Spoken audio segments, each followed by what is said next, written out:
And जय हिंदी। स्वागत है आप लोगों का हमारे YouTube चैनल में निबंध की क्लास में। आज हम बात करने वाले हैं निबंध पर। बीपीएससी में जो निबंध पूछने वाले हैं वो कोटेशन के आधार पर पूछेंगे, अमूर्त टाइप का पूछेंगे। तो आज हम शुरुआत करते हैं निबंध की। हम यहाँ आपको एक निबंध का हेडिंग दे रहे हैं। निबंध आपको लिखना है, इसमें हम समझाएंगे आपको क्या क्या लिखना है, और निबंध लिखकर आप हमें हमारे टेलीग्राम चैनल पर पोस्ट कीजिएगा। वहां पीडीएफ के फॉर्म में, वहां आपको चेक करके उसका मूल्यांकन किया जाएगा। जो भी गलतियां होंगी, जो कुछ होगा, उसे सही किया जाएगा, सुधारा जाएगा और आपको बताया जाएगा। तो टेलीग्राम चैनल अगर आपने ज्वाइन नहीं किया तो उसे ज्वाइन कर लीजिए। अगर हमारे यूट्यूब चैनल पर नए हैं तो इसे भी सब्सक्राइब कर लीजिएगा। वीडियो को लाइक और शेयर करते रहिएगा। हम बात करते हैं निबंध पे। निबंध की क्लासेज आपकी कंटिन्यू चलेंगी। आइए, हिंदी भाषा हमारे राष्ट्र की अभिव्यक्ति का सरलतम स्रोत है। ये आपका निबंध का टॉपिक है।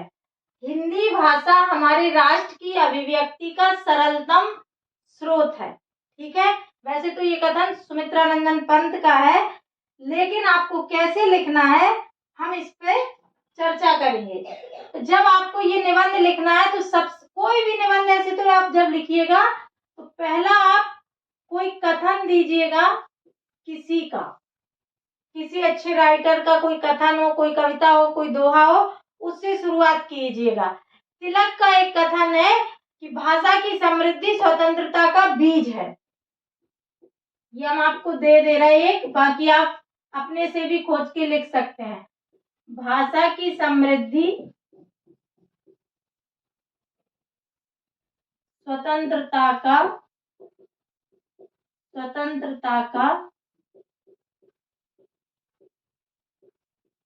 बीज है। ये जो कथन है ये तिलक का है, बाल गंगाधर तिलक का कथन है। यहां से आप अपनी शुरुआत कर सकते हैं और आप बताएंगे क्या, पहले तो आप भाषा बताएंगे।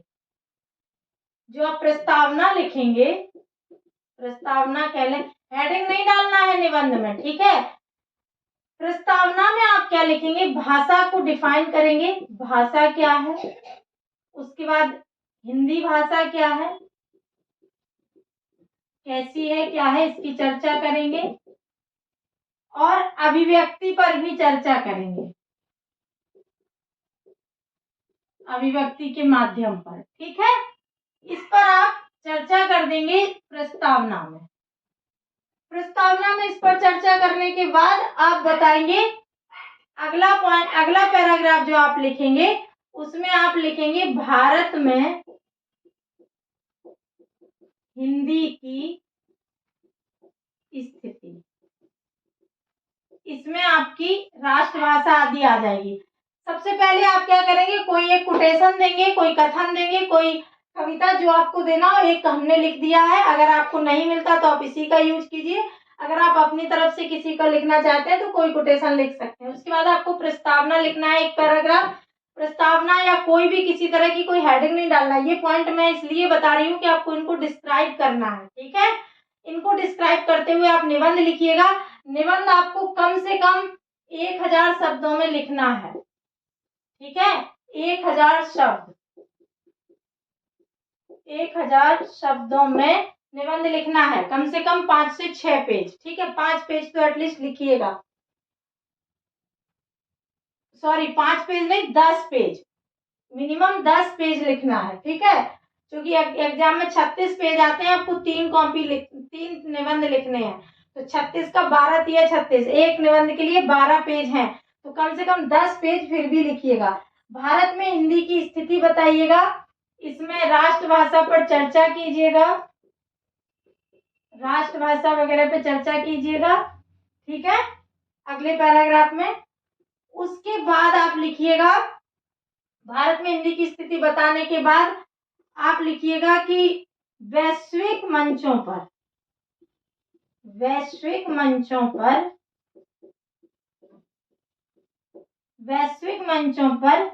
हिंदी की स्थिति। वैश्विक मंचों पर हिंदी की क्या स्थिति है उस पर चर्चा कीजिएगा। कि विश्व के जो यूएनओ है या कोई और जितने भी जैसे क्वाड है, ये सब जो बने, वहां पे हिंदी की क्या स्थिति है, विश्व स्तर पर हिंदी को बताने का, समझाने का प्रयास कीजिएगा। ज्यादातर शब्द अपने हो वो परिप्रेक्ष्य लेना है, एग्जैक्ट डेट या किसी की जरूरत निबंध में बहुत नहीं पड़ती है, ठीक है। उसके बाद हिंदी बनाम अंग्रेजी, हिंदी और अंग्रेजी की तुलना कीजिएगा, हिंदी और अंग्रेजी की तुलना कीजिएगा। भाषा का संस्कृति से संबंध बताइएगा, संस्कृति से संबंध बता देना, भाषा का संस्कृति के साथ संबंध बता देना। यहाँ जब आप भारत में हिंदी की स्थिति बताइए, यहीं आप संवैधानिक स्थिति भी बता देंगे, ठीक है। भारत में जो स्थिति है वो संविधान के आधार पर होगी, तो संविधान की चर्चा भी आप इसी पॉइंट में कर दीजिएगा। भाषा का संस्कृति से संबंध बता दीजिएगा कि भाषा अपनी भाषा में ही अपनी संस्कृति फलती फूलती है, तो ये भी बता दीजिएगा। कैनिंग का एक कथन है कि जो जिसके राज्य की राजकाज की भाषा कोई विदेशी होती है, वो राज्य कभी स्वतंत्र नहीं होता पूरी तरह से। तो शब्द हमारे हैं, लेकिन ये कथन कैनिंग का है, थोड़े से शब्द इधर उधर होंगे, एग्जैक्ट कथन नहीं है। भाषा का मिल जाएगा आपको, अगर गूगल पर डालेंगे तो ये कथन मिल जाएगा। भाषा का संस्कृति के साथ संबंध बताइएगा। उसके बाद आप अंतिम पैराग्राफ उपसंहार लिखिएगा, उपसंहार लिखिएगा। हेडिंग कोई भी नहीं देनी है, सब पैराग्राफ में लिखना है। उपसंहार में पॉजिटिव रहना है। निबंध, हिंदी भाषा हमारे राष्ट्र की अभिव्यक्ति का सरलतम स्रोत है, ये कथन सुमित्रा नंदन पंत का है। हमने एक कथन आपको शुरुआत करने के लिए दिया, भाषा की समृद्धि स्वतंत्रता का बीज है, तिलक का है। प्रस्तावना, भाषा, प्रस्तावना में आपको भाषा डिफाइन करनी है, हिंदी भाषा अभिव्यक्ति डिफाइन करनी है। उसके बाद भारत में हिंदी की स्थिति बतानी है, राष्ट्रभाषा की स्थिति बतानी है, संवैधानिक स्थिति बतानी है। वैश्विक मंचों पर हिंदी की क्या स्थिति रहेगी उस पर चर्चा करना है, कब क्या क्या वैश्विक मंचों पर रहा। हिंदी बनाम अंग्रेजी की तुलना कीजिए, चर्चा कीजिए एक पैराग्राफ में। भाषा का संस्कृति से संबंध बताइए और उसके बाद उपसंहार लिख दीजिएगा। ये निबंध का फुल एक तरह से सिनॉप्सिस है, जिसे आपको विस्तार में लिखना है निबंध में, ठीक है। अब हमारे चैनल जीएस फॉर सक्सेस करके टेलीग्राम चैनल है, उस पर आप ज्वाइन कर लीजिएगा। वहां आप इसका लिखा हुआ पीडीएफ डालिएगा, वहां चेक किया जाएगा।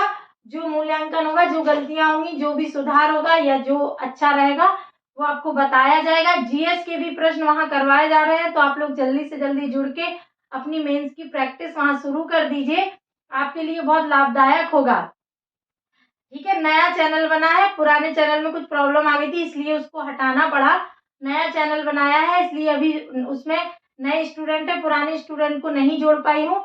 जो पुराने स्टूडेंट हमारे साथ जुड़े थे वो भी पुनः जुड़ जाए, हमने उन्हें हटाया नहीं है। चैनल का डिलीट करना कुछ मजबूरी थी, ठीक है। तो आप लोग उस पर जुड़ जाइएगा और लिख के भेजिएगा, आपके लिए बहुत फायदा रहेगा ये सब, ठीक है। तो निबंध की आज से शुरुआत हो गई है, आप लोग को टॉपिक मिलते रहेंगे, लिखते रहिएगा।